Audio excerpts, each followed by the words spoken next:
Hola, bienvenidos a un nuevo estudio de nuestra comunidad Bnei Adonolam en la serie hablando sobre Yeshua enseñando Tanaj y Alajá judía. En este capítulo, en este episodio, vamos a hablar no de los dichos de Yeshua, pero obviamente tiene que ver con Yeshua, porque las palabras, ¿cierto?, de Pablo sobre la Torá y el Evangelio muchas veces cambian la interpretación de lo que Yeshua quiso transmitir en su época. ¿Ya? Para comprender también bien, ¿cierto?, a Yeshua el Mesías, tenemos que comprender también a Pablo. Hay personas que interpretan a Yeshua a la luz de Pablo. Entonces, si erramos en nuestra interpretación de Pablo, erramos en la interpretación de las palabras de Yeshua de lo que quisieron decir. Entonces, es muy fundamental, ¿cierto?, aclarar algunos puntos de esto. Repito también, en cuanto a esta serie de estudios, ¿cierto? Hemos estado hablando sobre lo que fue el Sermón del Monte, su intención, cuando Yeshua hablaba sobre temas de matrimonio, cuando hablaba del mundo venidero, o sea, de la vida después de la muerte, cuando Yeshua habló sobre lo limpio, lo impuro, cuando sanó, ¿cierto?, en Shabbat, cómo se relacionó también él con el Shabbat. Vimos la semana anterior, por ejemplo, sobre la ley moral, perdón, sobre los enviados y los representantes en los evangelios.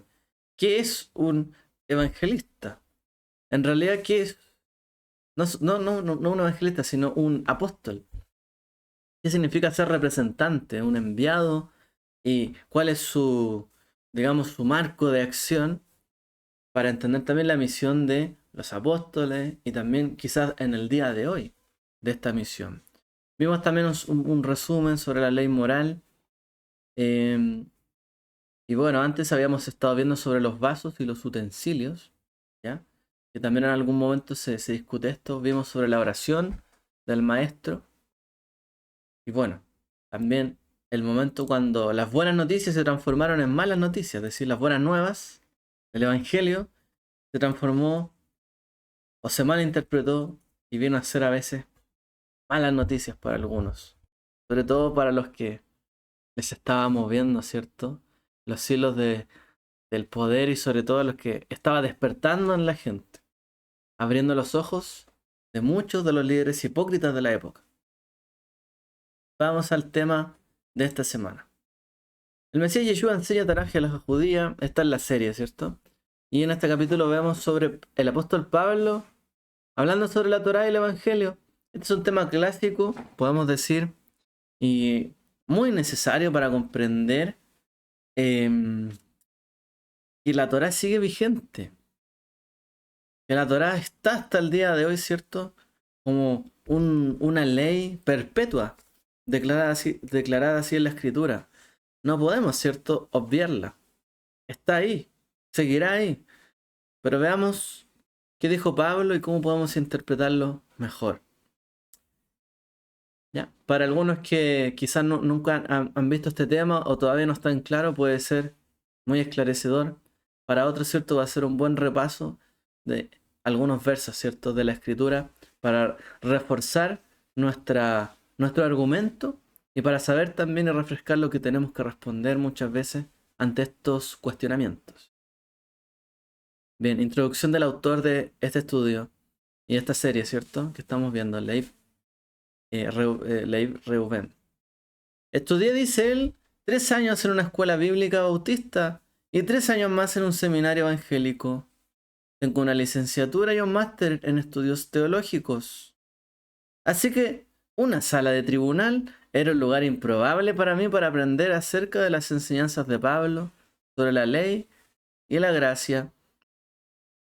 Es decir, el autor en un momento tuvo que ir a un tribunal a declarar y al parecer, eureka, como se dice, le vino la iluminación y entendió mucho mejor las enseñanzas de Pablo sobre la ley y la gracia en un tribunal.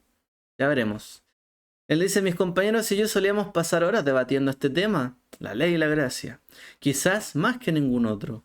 No es de extrañar, en realidad, ya que, como escribió el apóstol Pedro en una de sus cartas, 2 Pedro 3:16, hay algunas cosas en las cartas de Pablo difíciles de entender que los ignorantes e inestables tuercen para su propia destrucción, como hacen con las demás escrituras.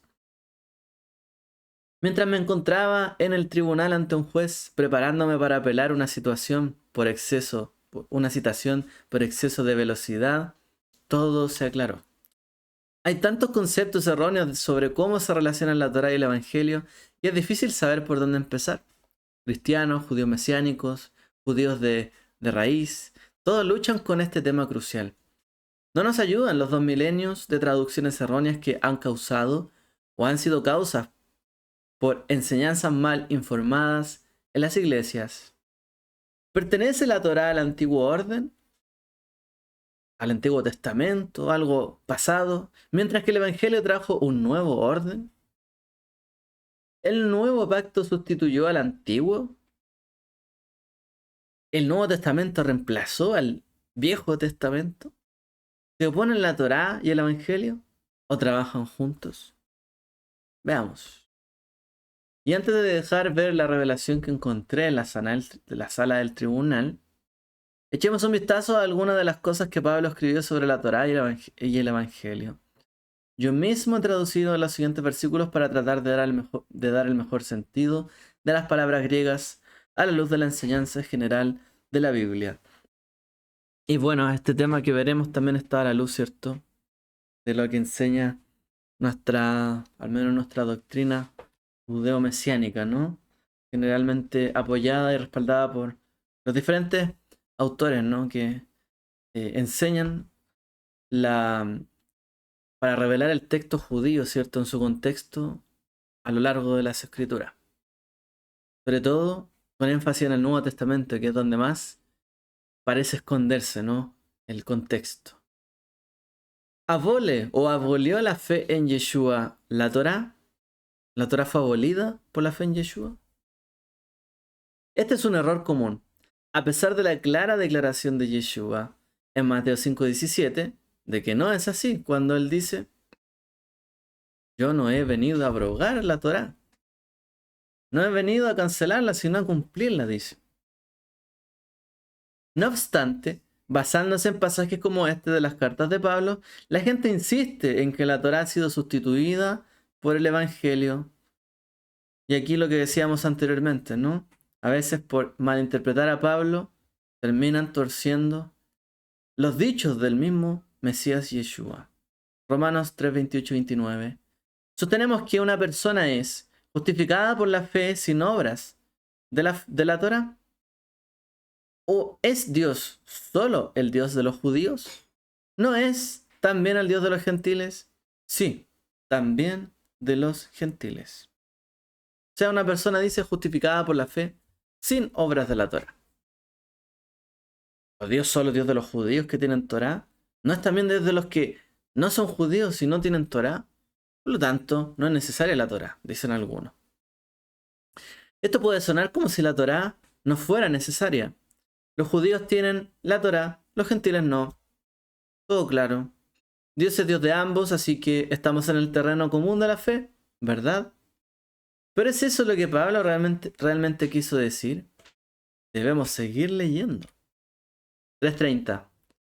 Puesto que Dios es uno y justificará a los incircuncisos sobre la base de la fe y a los incircuncisos mediante la fe.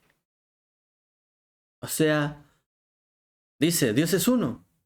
Declaración. Ok, Dios es uno. Y será uno tanto si eres judío como si no eres judío. Dios es uno, sigue siendo uno. Y para los circuncidados y para los incircuncisos, mediante la fe, dice, serán justificados. Ambos. Esta declaración, Dios es uno, es una referencia al Shema. Oye Israel, Deuteronomio 6, ¿cierto? El credo del judaísmo. Pablo afirma que tanto judíos como gentiles tratan con el mismo Dios. Sin embargo, describe dos maneras de ser justificado. Una para los judíos sobre la base de la fe que ya tenemos, que incluye tanto la Torá como la fe en el Mesías Yeshua, y otra para los gentiles a través o mediante esta fe. una fe bíblica algo parecido a la que tienen los judíos, que incluye la fe en Yeshua. La palabra a través de o mediante sugiere que para los gentiles es necesario algún movimiento para pasar de fuera del pacto adentro de este. O sea, cuando dice, y a los circuncisos sobre la base de la fe que ya tienen, la Torá, los profetas, los escritos, el Mesías, y a los incircuncisos dice, mediante, es decir, a través de la fe, es decir, hay que pasar por algún lugar a través de la fe. O sea, hay que pasar de un estado a otro. Y la fe es este vehículo que los mueve, ¿cierto?, de un lugar a otro. Lugar donde los judíos ya tienen, ¿no? La base. La base de la fe. O sea, ya están ahí cimentados. Pero el incircunciso dice, mediante, a través de la fe. Tienen que llegar a una base. Dice el 3:31, anulamos pues la Torá por esta fe. O sea, la fe por la que entran los incircuncisos, los no judíos, es anulada, ¿cierto? La fe por esta fe, por la cual tienen que acceder a esta relación con Dios. Y dice Pablo, en absoluto, al contrario, confirmamos la Torá. ¿Por qué? Porque hay que pasar a través, mediante esa fe, para llegar a la base de la fe. ¿Y dónde está la base de la fe? Está escrita en la Torá. Yeshua nos vino a traer la palabra de Dios de forma escrita, ya existía. Dios ya había revelado, ¿cierto?, su voluntad en el monte Sinaí a través de las escrituras, ¿no? Entonces, la base de la fe ya estaba, porque para que viniera el Mesías tenía que haber estado escrito que él había de venir para que se cumpliera la escritura. Es decir, la base de la fe de que venía el Mesías también ya estaba, ya existía. Por lo tanto, la fe, si es que los no judíos no tenían esta base de la fe, y ahora tenían que entrar mediante esta fe, esa fe que los conducía a este otro lugar, era, ¿cierto?, a la base donde estaba esa fe. Y eso también es la Torá. En la Torá también estaba escrito de que los gentiles, ¿cierto?, los no judíos buscarían al Mesías, al estandarte de Dios en las naciones. Es decir, todo estaba escrito, tenían que volver acá, y la fe fue el vehículo que los trajo hasta base de la fe. Entonces en el versículo 31 dice claramente que significa lo que significa el versículo 28 que vimos acá, ¿cierto? De que no es también Dios de los gentiles, una persona justificada por la fe sin obras de la Torá. O sea, significa lo que significa ese versículo 28, no es que se anule la Torá, sino que se reafirma, se confirma, como hemos explicado. Otro punto, la Torá y el pecado. En Romanos 7 se describe la lucha de Pablo sobre cómo quiere hacer con su vida que él quiere hacer, lo que está escrito en la Torá, pero de alguna manera no lo hace. Se ve impedido de actuar de la manera en que está escrito en la Torá. Romanos 7, 7, 8 y 12 dice, ¿qué pues hemos de decir? ¿Que la Torá es pecado? De ninguna manera. Sin embargo, si no hubiera sido por la Torá, yo no habría conocido el pecado. No habría sabido lo que es codiciar si la Torá no hubiera dicho, no codiciarás. Pero el pecado, aprovechando una oportunidad en el mandamiento, produjo en mí toda clase de codicia.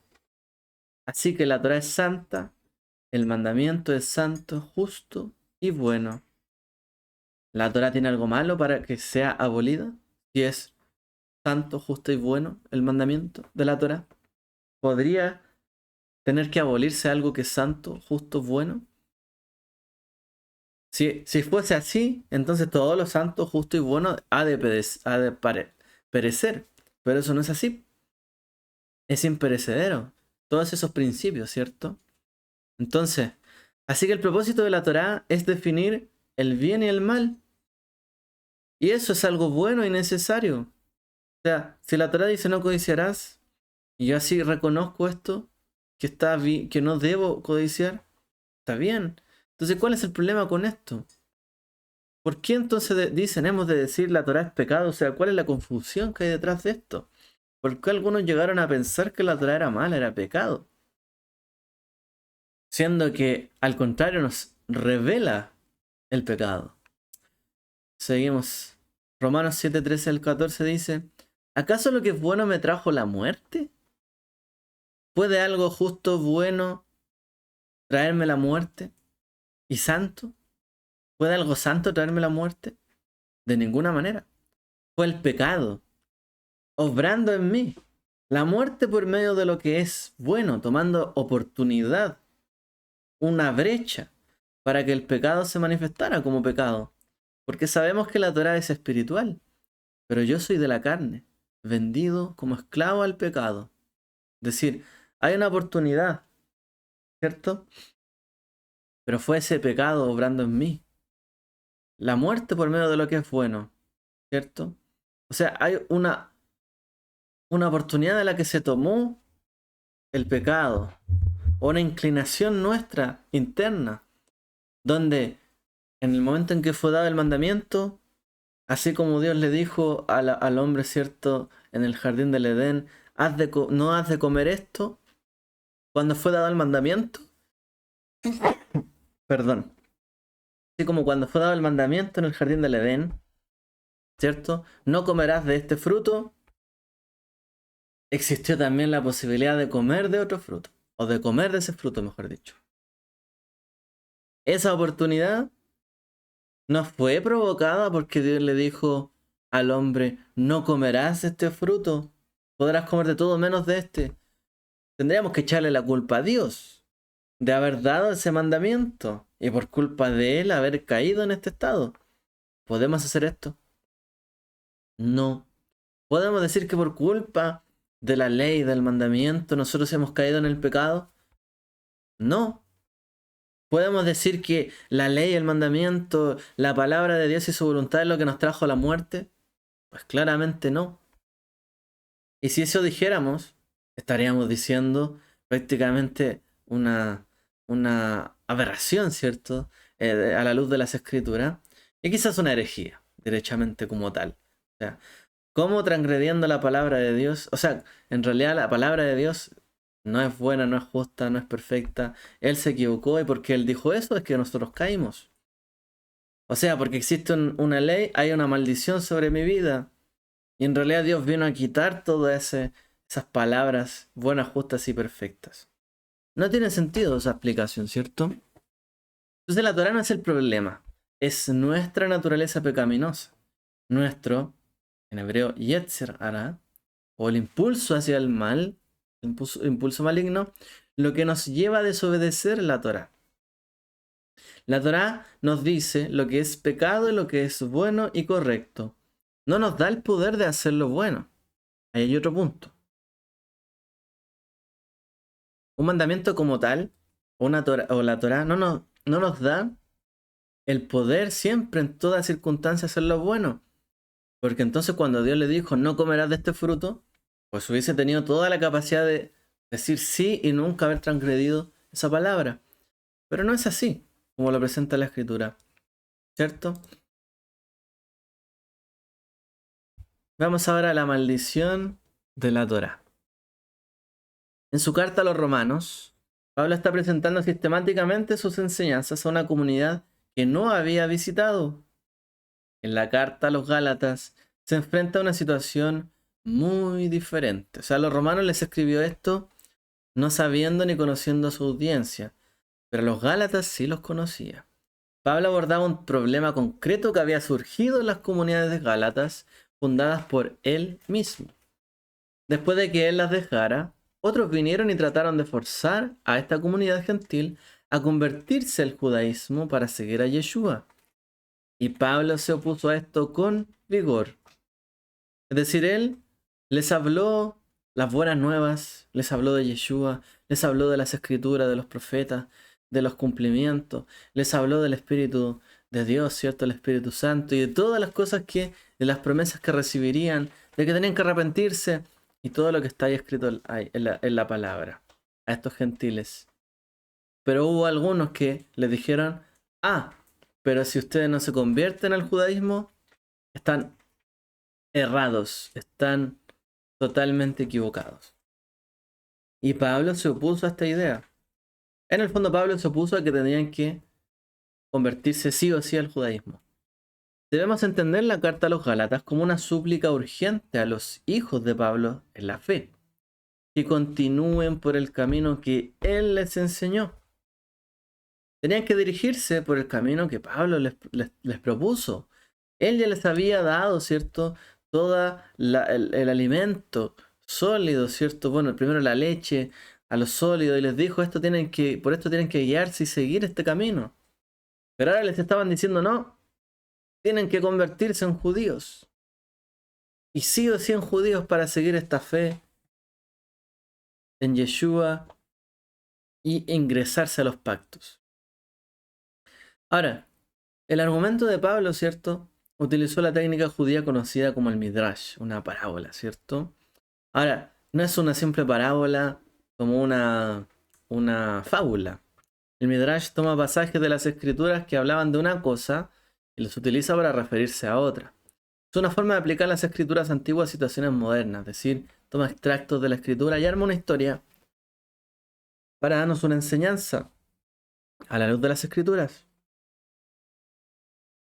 Pablo así trató de darles una imaginería, darles una imagen, ¿cierto?, de lo que estaba ocurriendo. Y él les argumenta que quien cuenta con la Torá para justificarse se está poniendo a sí mismo bajo una maldición. ¿Por qué? Ya dijimos, ¿cierto?, que la ley, el mandamiento justo es bueno, santo. ¿Por qué les está diciendo que quien cuenta con la Torá para justificarse se está poniendo a sí mismo bajo una maldición? Porque Dios declara una maldición sobre cualquiera que no viva según lo que está escrito en la Torá. Entonces, en Gálatas 3:10 él dice, porque todos los que se apoyan en las obras de la Torá están bajo maldición. Suena fuerte, pues está escrito, maldito todo el que no viva de acuerdo con todas las cosas escritas en el libro de la Torá para ponerlas por obra. Y él cita Deuteronomio 27:26. Contexto de ese pasaje de Deuteronomio.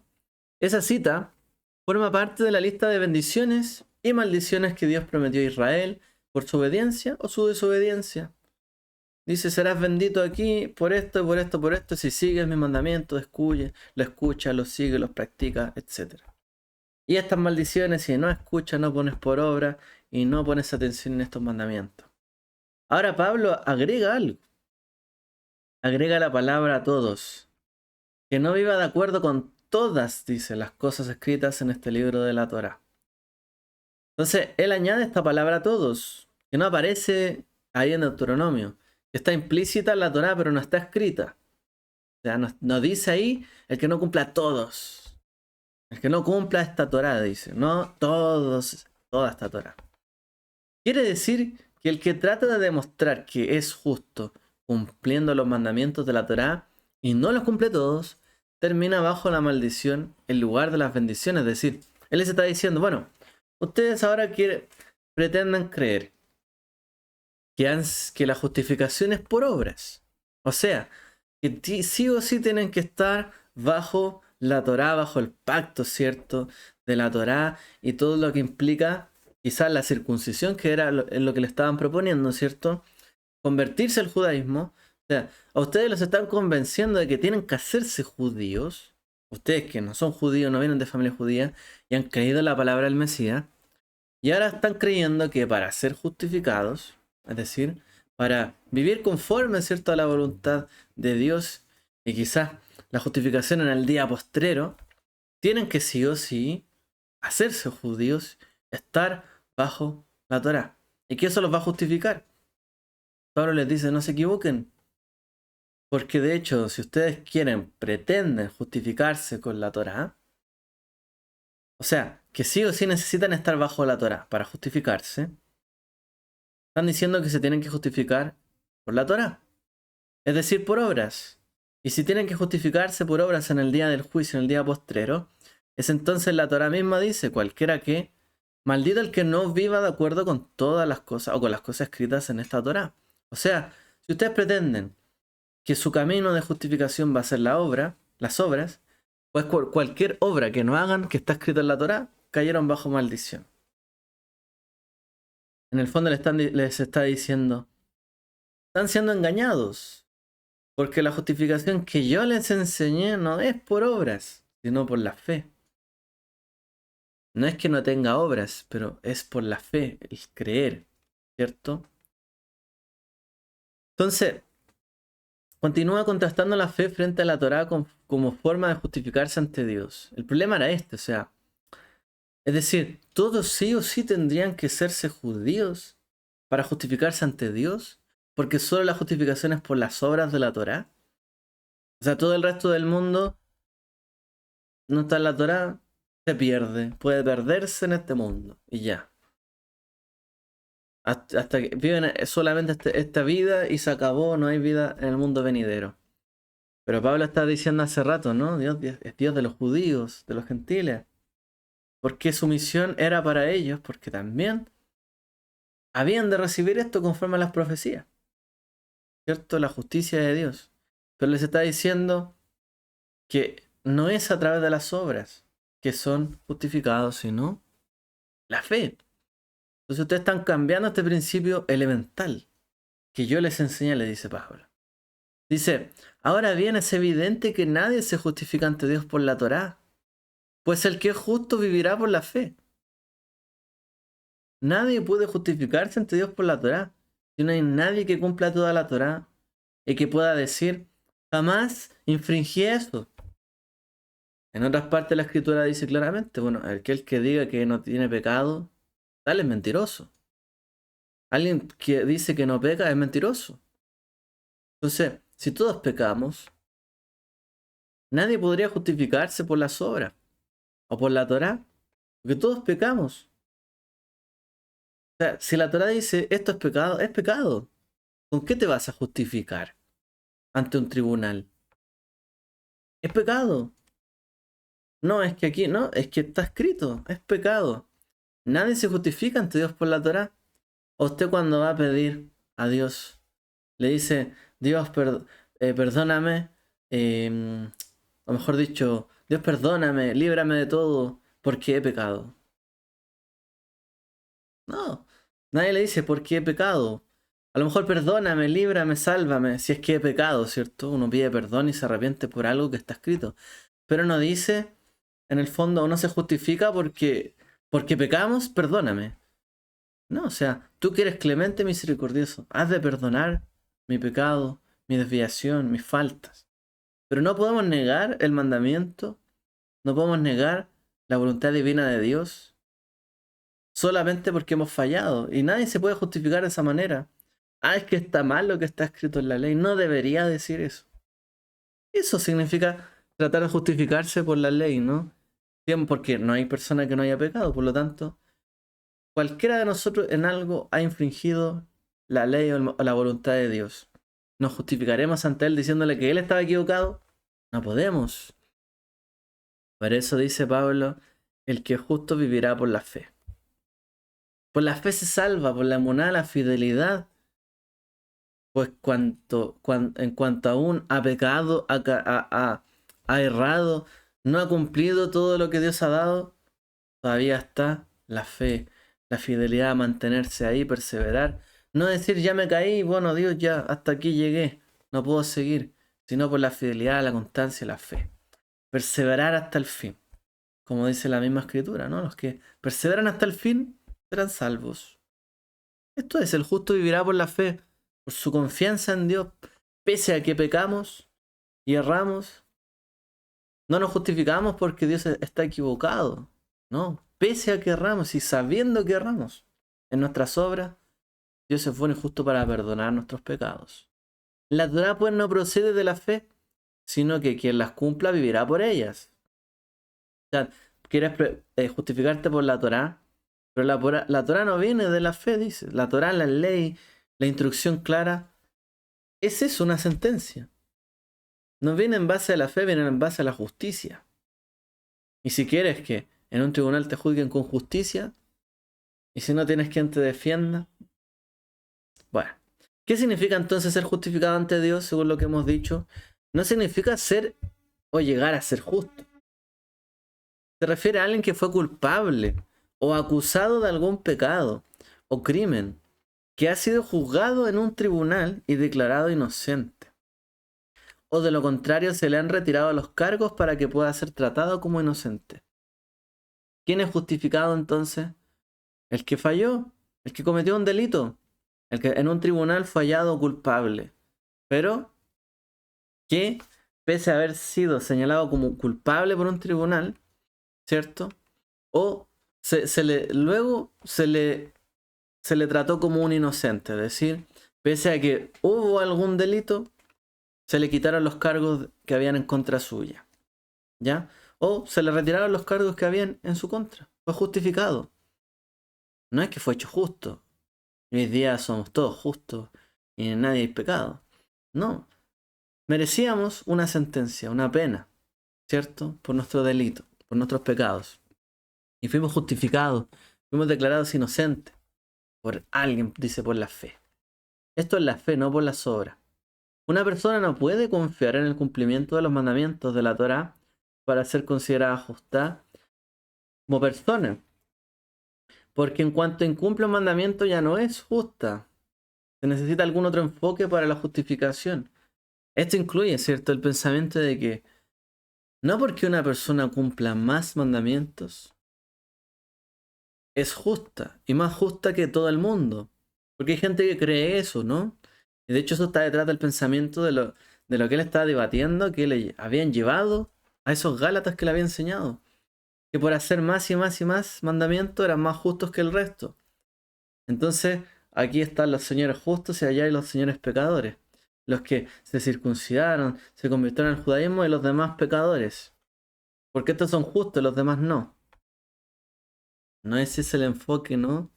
De hecho, si fuera así, ¿por qué Yeshua también confrontó tan duramente a los que decían ser más justos entre la nación? Ustedes diezman hasta la que no está escrito en la Torá, o sea, diezman más de lo que es debido. Y creen que son más justos que el resto cuando en realidad son sepulcros blanqueados, hipócritas, que pretenden ser justos ante el resto del pueblo, pero su corazón está lleno, dice, de malicia. O sea, lo que está diciendo Pablo va en línea de lo que enseñó Yeshua, en efecto.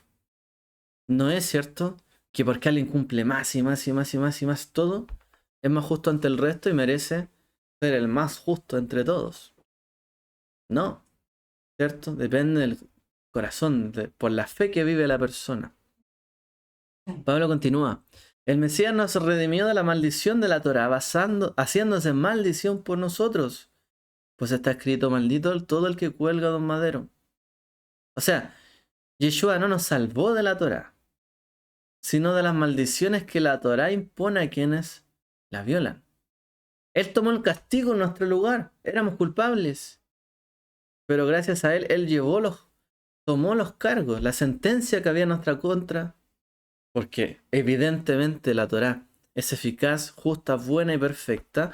Y si decía que lo que yo hice en mi vida está mal, equivocado, y merezco ser culpable por ello, pues Él tomó en sí el castigo de nosotros. La maldición la tomó en nuestro lugar.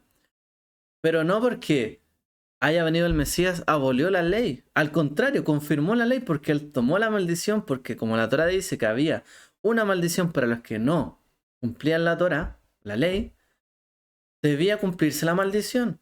Entonces Yeshua, al tomar la maldición, confirma todavía más que había una maldición por no cumplir la Torá y que la Torá es buena, justa y perfecta. Solo el hecho de que el Mesías tome esta maldición sobre que nosotros deberíamos haber tomado, ¿cierto? Ya confirma la Torá. No la abole, para nada. No es que al tomar la maldición abolió la Torá, no es eso, ¿ya? De ninguna manera. ¿Estamos bajo la Torá? A muchos seguidores de Yeshua se les ha enseñado que ya no estamos bajo la ley, lo que significa que no estamos obligados a obedecer la Torá. Esta enseñanza se basa en versículos interpretados, ¿no? Como este de Romanos 6:14. Porque el pecado no se enseñoreará de vosotros, ya que no estáis bajo la ley, como dice en griego upo nomou, sino bajo la gracia. Dice, el pecado no se enseñoreará de vosotros, ya que no estáis bajo la ley, sino bajo la gracia. O sea, ahora el pecado no se enseñorea de nosotros, ya no nos aplica más, porque ya no estamos bajo la ley, ahora bajo la gracia. O sea, ya no hay Torah para nosotros, no hay ley o mandamientos. Como estamos bajo la gracia, ya el pecado no nos llega. Y la gente inocentemente lo entiende así. Y hay gente que maliciosamente lo entiende así también, ¿no? Por un lado y por el otro. Pero, ¿está correcto decir esto? O sea, ya no estamos bajo ley. Pregunta, ¿y cuándo los romanos estuvieron bajo la Torá o bajo la ley? Si eran romanos, no eran judíos. Si esto fuese escrito a judíos, uno podría entender. Ya no estáis bajo la ley, estáis bajo la gracia. Para un judío podría decir, bueno, entonces no tengo que cumplir la Torá. Pero para un gentil, ya no estáis bajo la ley, estáis bajo la gracia. Pero si nunca estuvo bajo la ley de la Torá. Aquí hay muchas contradicciones. Veamos entonces qué significa esto.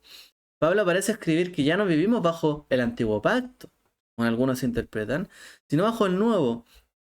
Esta frase, bajo la ley, siempre me ha inquietado, porque no se me ocurre ni encuentro ningún concepto similar en el Tanaj, ni en los escritos rabínicos. O sea, no hay como no hay una equiparación de esto, estar bajo la ley.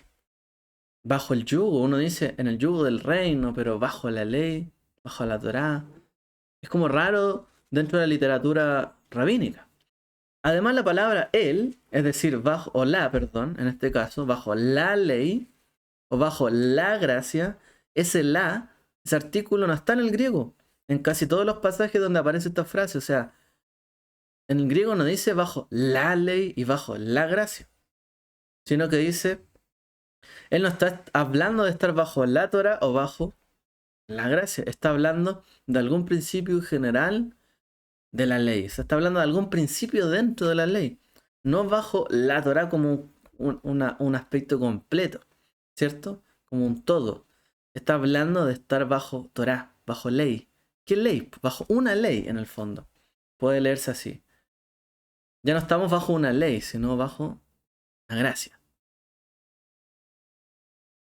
Sigamos. Una vez encontré una entrada en un diccionario de griego bíblico, que desgraciadamente aún no he podido volver a localizar, dice él, que numeraba la frase griega ponomou en la literatura griega para describir a pueblos que no son griegos, los que han sido sometidos por la fuerza a la ley griega, es decir, helenizados. Interesante, es decir, hay un concepto en griego que habla sobre estar bajo ley o bajo ley significa esta gente que antes no tenía ley, no tenía una ley buena, justa, como la ley griega o la ley romana, ¿cierto? Bajo la ley griega en el fondo. O sea, esta gente que no piensa, porque los griegos recordemos que eran los ilustres pensadores y filósofos de la historia. Bueno, cuando conquistaban otro pueblo, le imponían a la fuerza la ley griega para un poco, ¿cómo se llama? Civilizar a esta gente que no tiene ley, están bajo ley. Los griegos, pensando en que tenían algo bueno con su democracia y su cultura civilizada, conquistaron pueblos circundantes y los obligaron a aceptar sus leyes. Nuestra propia historia de Hanukkah, de hecho, que próximamente viene, trata de la resistencia judía al intento griego de helenizar a Israel en el siglo II, antes de Yeshua. Porque el mismo pueblo judío experimentó esto. Vinieron los griegos y quisieron imponer su ley bajo ley. Poner bajo ley a esta gente. ¿Por qué? Porque hacen lo que quieren, no son buena gente, porque no tienen democracia, no tienen nuestras maravillosas leyes. Entonces hay que imponerle la ley, bajo ley. Ponerlos bajo ley en el fondo. ¿Podría haber querido decir Pablo que no hacemos con la Torá lo que los griegos hicieron con el helenismo? El helenismo. Y aquí hay una interesante pregunta. O sea, ¿puede ser que Pablo estuviera diciéndonos que no hacemos con la Torá lo que los griegos hicieron con el helenismo? Porque él de hecho está hablándole a la gente, romanos, los gálatas, que no tenían que obligatoriamente hacerse judíos para obtener la justificación, porque no era por obras. O sea, no les estamos imponiendo estar bajo ley, como lo hicieron los griegos. Ellos ponían bajo ley a los pueblos que conquistaban. O sea, no venimos a conquistarlos con el judaísmo para ponerlos bajo ley a todos ustedes. Gente pecadora, gente desviada, ¿no? Pecadores que no saben qué hacer, no tienen ley. Porque algunos podrían pensar así, que esto se trata de poner bajo ley a todo el mundo. Y los que no, están todos perdidos. Gente, en el fondo, que no sabe qué hace, está totalmente errada en sus acciones, etc. Y en el fondo, lo que hicieron los griegos fue eso, imponer su ley a los demás. Puede ser que Pablo esté diciendo aquí, ojo, no estás bajo ley, en el sentido de que no venimos nosotros a ponerlo a ustedes bajo ley o nuestra ley, sino bajo gracia. ¿Y por qué gracia? Es decir, no obligamos a la gente a vivir según ella. Nosotros no somos los griegos ni los romanos que los vamos a conquistar a ustedes, los judíos, para imponerles nuestra ley. Porque algunos pretendían eso y Pablo se estaba yendo en contra de esta idea. En este caso, bajo gracia, podría ser un ingenioso juego de palabras con la expresión bajo ley, o quizás Pablo viera la gracia no como lo opuesto a la Torá, sino como la compañera de la Torá. Es decir, el pecado no tiene dominio sobre nosotros porque no estamos bajo ley, como la practicaban los griegos. En cambio, nuestra Torá tiene la gracia como compañera. Cuando rompemos un mandamiento, hay arrepentimiento, expiación y perdón. En cualquier caso, Pablo no pudo haber visto la gracia como sustituta a la Torá. Él continúa diciendo, ¿qué pues? ¿Debemos pecar porque no estamos bajo ley, sino bajo gracia? De ninguna manera. El Evangelio no es una licencia para pecar.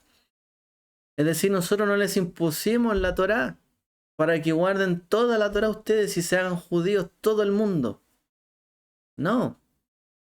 No estáis bajo ley, como otros pueblos obligan e imponen a los que conquistan, sino bajo gracia, es decir, ustedes, pese a no estar bajo ley, hay una ley, hay una Torá, hay un mandamiento. Y el mandamiento nos dice, no codiciarás. Entonces yo sé que no debo codiciar. Y si yo codicio y no estoy bajo ley, pero está bajo gracia, porque la ley de Dios es perpetua, santa, justa y perfecta, pues aun cuando no estés bajo ley, estás haciendo algo que está en contra de Dios, ¿cierto? De la ley, por así decirlo. Pero en realidad tú has llegado bajo gracia, es decir, porque tú llegaste a través del arrepentimiento, el perdón de pecados, la confesión de Yeshua y el reconocimiento de tu falta. Tú estás bajo gracia. Llegaste bajo gracia. La gracia de, aun cuando estaban muertos en delitos y pecados, creíste, tuviste fe en Dios y en que Él te podía salvar y redimir. Por lo tanto, no estás bajo una ley que te imponga la muerte, por así decirlo, la maldición, y que te castigue porque no cumples la ley. Entraste bajo gracia, porque la fe en Yeshua te salvó y te justificó. Y tomó Él sobre sí la maldición que podría haber caído en ti. Porque también hemos de decir que no se puede, ¿cierto?, entrar en la relación con Dios o por una fe si esa fe no tiene una base, y esa base está en la Escritura. O sea, cualquier creyente que viene a la fe tiene que encontrar la base de la fe que está en la Escritura, en la Torá, en la ley. Pero viene bajo gracia. Porque cuando se encuentra con esta ley que dice, no harás esto, y esto no se encuentra no haciendo eso, ni haciendo eso otro, está bajo gracia. Porque Dios ya lo perdonó, lo limpió, lo lavó de sus pecados, ¿cierto? Para que entrando en esta fe fuera justificado. Al incluso no haber cumplido nada de lo que está acá. Pero la fe tiene que caer sobre la misma base. O sea, los gentiles no tienen una fe diferente a la fe que tiene el judío.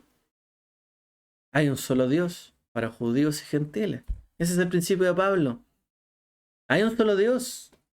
No es que tú tienes fe en Dios y yo tengo fe en Dios, pero tú quédate con tu fe, yo con la mía, y cada fe tiene que ser diferente. Hay un solo Dios.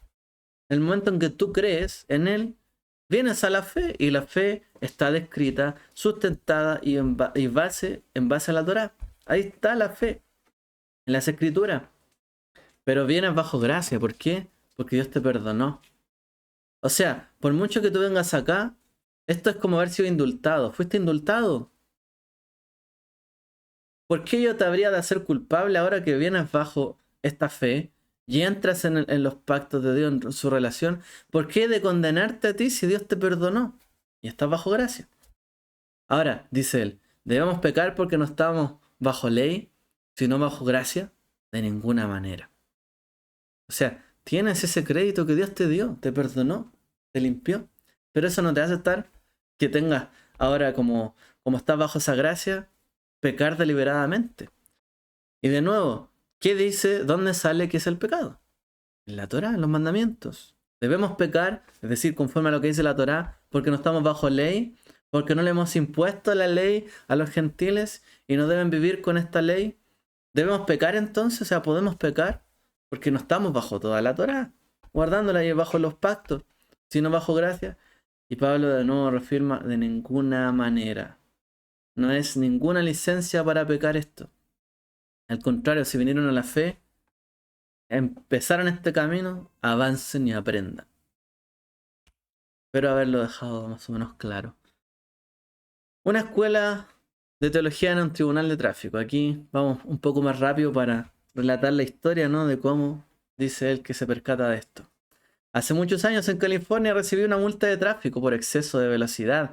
Estaba adelantando a otro coche en una calle donde el límite de velocidad era 45 millas por hora. Al pasar vi que conducía a 51 millas por hora. Y justo después de adelantar al otro coche, llegué a una colina y vi en una señal de que el límite de velocidad era de repente 35 millas por hora. Había un coche de policía listo para citarme por exceso de velocidad. Estaba decidido a luchar contra esta citación ante el tribunal. Sin embargo, cuando llegué al juzgado, el secretario me preguntó si quería declararme culpable o inocente. Estaba a punto de declararme no culpable, es decir, inocente, cuando me di cuenta de que técnicamente en realidad estaba conduciendo por encima del límite de la velocidad. O sea, estaba incumpliendo la ley. Y comprendí que declararme no culpable o inocente, o sea, no soy culpable y tampoco soy inocente, soy no culpable, quería decir él. Pero dice, comprendí que declararme no culpable no resistía el escrutinio del tribunal. Había otra opción. Culpable con una explicación. Así que esa fue mi declaración. A decir no culpable cuando en realidad él efectivamente incumplió el límite de velocidad. Bueno, ¿cómo justifico eso? En la sala del tribunal escuché cómo un acusado tras otro intentaban librarse de su citación hablando. Pero el juez hizo un par de preguntas directas para conocer los hechos y luego falló en contra de cada uno. Y allí me senté, intentando averiguar qué decirle al juez.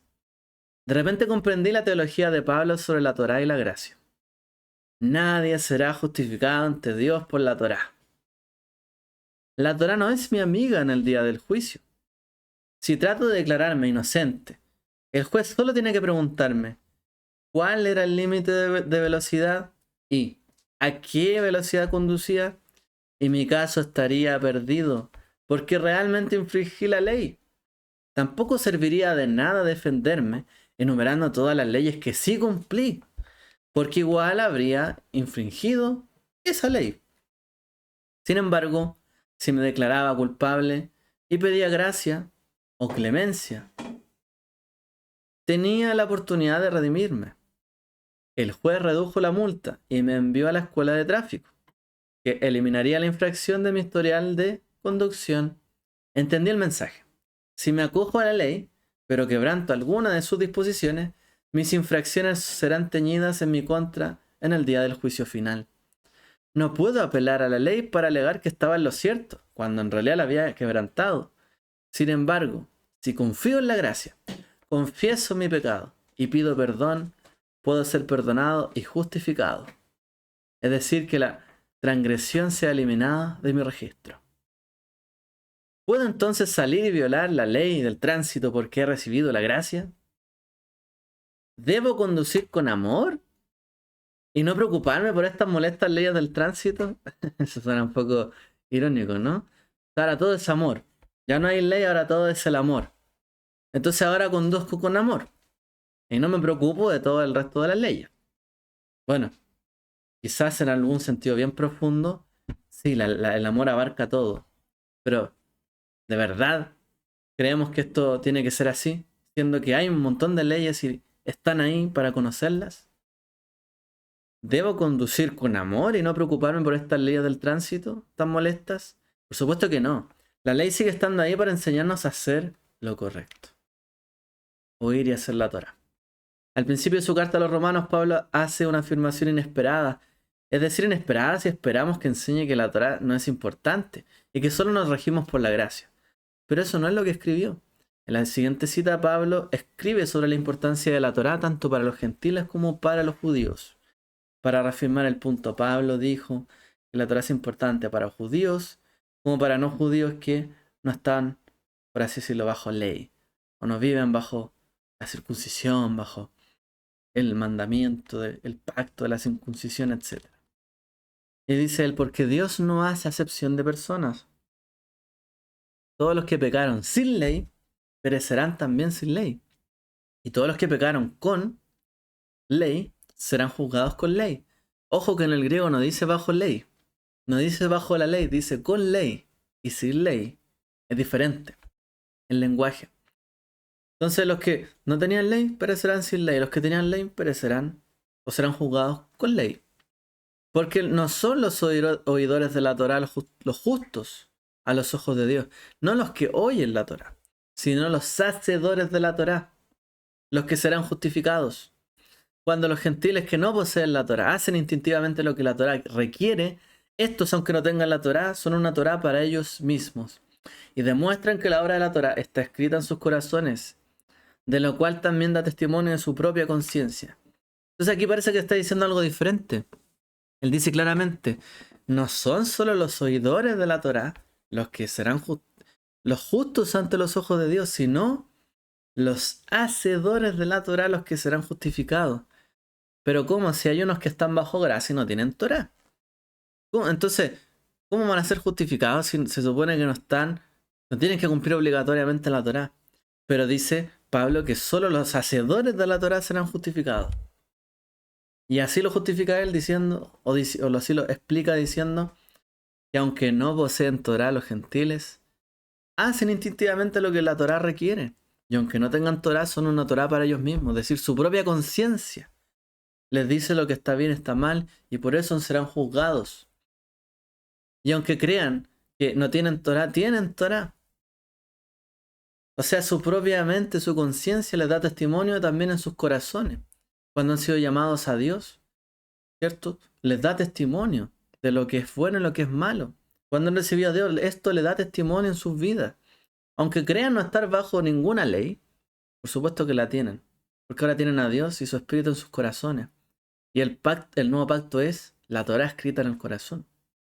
O sea, aunque digamos que no tienen o no están bajo la ley, la Torá, tienen que ser hacedores de ella. Aun cuando no estén bajo todo ese nivel de obligación, Dios los ha sellado con su espíritu. Y eso da conciencia de lo que está ahí escrito. Y por eso también serán justificados. Porque de otra forma, tendríamos que perdonar a todo el mundo que pecó solo porque en algún momento se arrepiente y ya. Y no hace nunca lo bueno y sigue haciendo lo malo, pero un día se arrepintió. No. Se arrepintió, cambió, dejó de hacer lo malo y ahora hace el bien. Check. Eso sí. Ahora sí.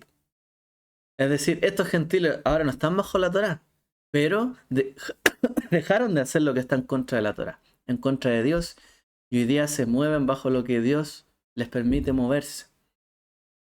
Han sido perdonados y esto da testimonio que son hijos de Dios, dice Pablo. En griego Pablo describe a los judíos como con ley y no bajo ley. Muchas de las traducciones se equivocan debido a los malos entendidos que dijimos antes. Escribe que hay gentiles que nunca aprendieron la Torá, pero que hacen naturalmente por instinto esto. Esto demuestra que tienen la Torá escrita en sus corazones. Así que la Torá es importante para los gentiles, lo sepan o no lo sepan. Tu admonición. Quería escuchar mi mamá lo que dije hace un rato, parece. Tu admonición de que no son justos los oidores de la Torá, sino los hacedores de ella, es una referencia a Éxodo 24:7. Cuando Israel estuvo en el monte Sinaí y recibió la Torá, dijo: haremos, oiremos todo lo que el Señor nos ha dicho. El hacer se coloca inesperadamente en primer lugar. Es decir, son los hacedores, porque haremos y oiremos, no los oidores. En primer lugar, los que quieren hacer la voluntad de Dios. Tú te arrepentiste, quieres la gracia de Dios, pues tienes que aprender a hacer lo que Dios quiere que hagas. Y a dejar de hacer lo que Dios quiere que no hagas. No solamente a oírlo, porque solo ante Él estarán los hacedores, dice. Hay muchas enseñanzas judías sobre cómo la Torá se aprende y se entiende haciéndola. Y no solo escuchándola o estudiándola. Aquí Pablo está enfatizando la importancia de hacer. Los gentiles que naturalmente hacen que la Torá exige están en un buen... Los gentiles que hacen lo que la Torá exige están en un buen lugar. Y los judíos deben tener cuidado con un problema diferente. Al judío Pablo le dice: pero si te llamas a ti mismo judío y confías en la Torá, y te jactas de tu relación con Dios y conoces su voluntad, y determinas lo mejor porque lo que es mejor porque te has instruido en la Torá, tú, entonces, que enseñas a otros, ¿no te enseñarás a ti mismo primero? Tú que te jactas con la Torá, en la Torá, deshonras a Dios quebrantando la Torá. Ojo. Los judíos tenemos grandes ventajas porque tenemos los pactos con Dios. Por lo tanto, los judíos tienen una mayor responsabilidad. Los judíos tienen la Torá y la han estudiado y practicado por milenios. Por supuesto, también existe el arrepentimiento y la gracia para cuando tropezamos y caemos. La venida del Mesías no elimina nuestra segunda... Perdón, la venida del Mesías no elimina nuestra historia sagrada. No, la venida del Mesías cumple la historia de los pactos llevándolos hacia adelante a su reino prometido.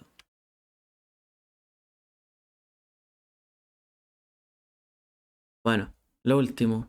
Entonces, ¿por qué escribe Pablo en Romanos 10 que el Mesías es el fin de la Torá? Otro caso de mala interpretación y malentendido. Pablo está hablando de la fidelidad de Dios para con Israel. Describe un problema que a veces tienen los judíos observantes de la Torá, que nos olvidamos de nuestra relación con Dios, del amor, la fe, la gracia, y nos enfrascamos en nuestro negocio de cumplir los mandamientos, olvidando las razones de por qué lo hacemos. Cuando dice: porque ignorando la justicia que proviene de Dios, procurando establecer la suya propia, no se han sometido a la justicia de Dios, porque el Mesías es el fin de la Torá, la meta, el resultado, para que haya justicia para todo aquel que cree. El Mesías es el fin de la Torá. Y la palabra griega telos sí significa fin. A veces significa acabado, terminación. Pero no significa eso aquí.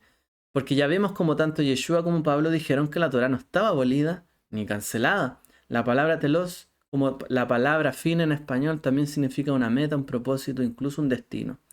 El Mesías es el destino, el propósito de la Torá, la meta.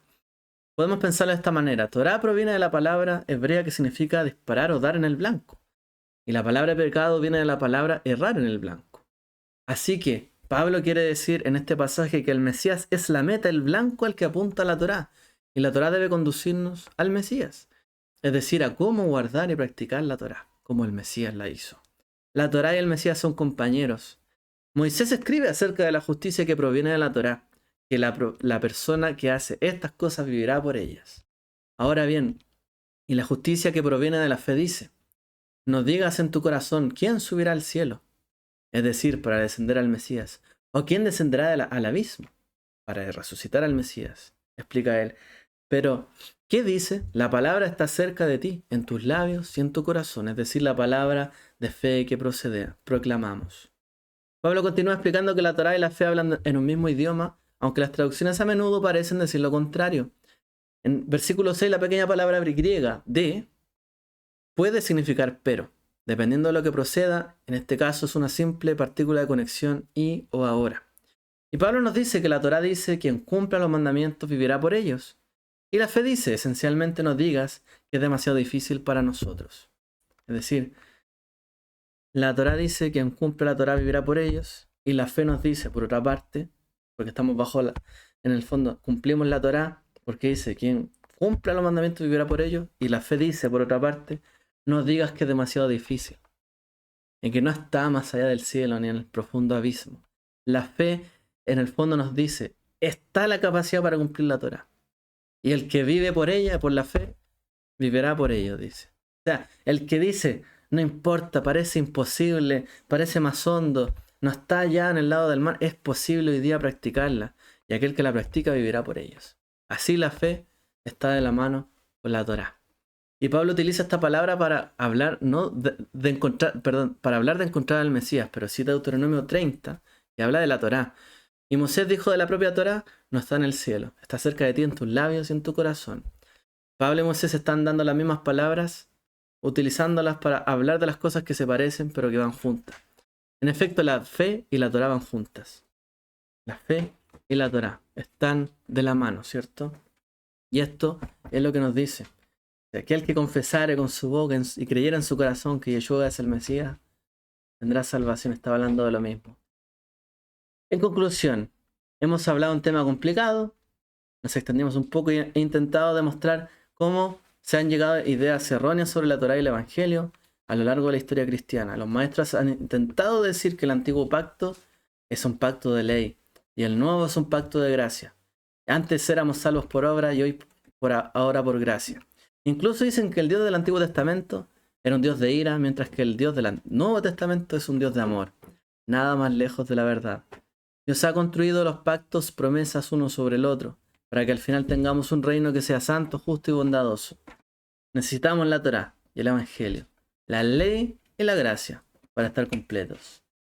Hasta aquí llegamos, ¿cierto?, al fin de este estudio. Que el Eterno les bendiga y pronto seguimos, ¿cierto?, con otro tema. Shalom, Shavuot.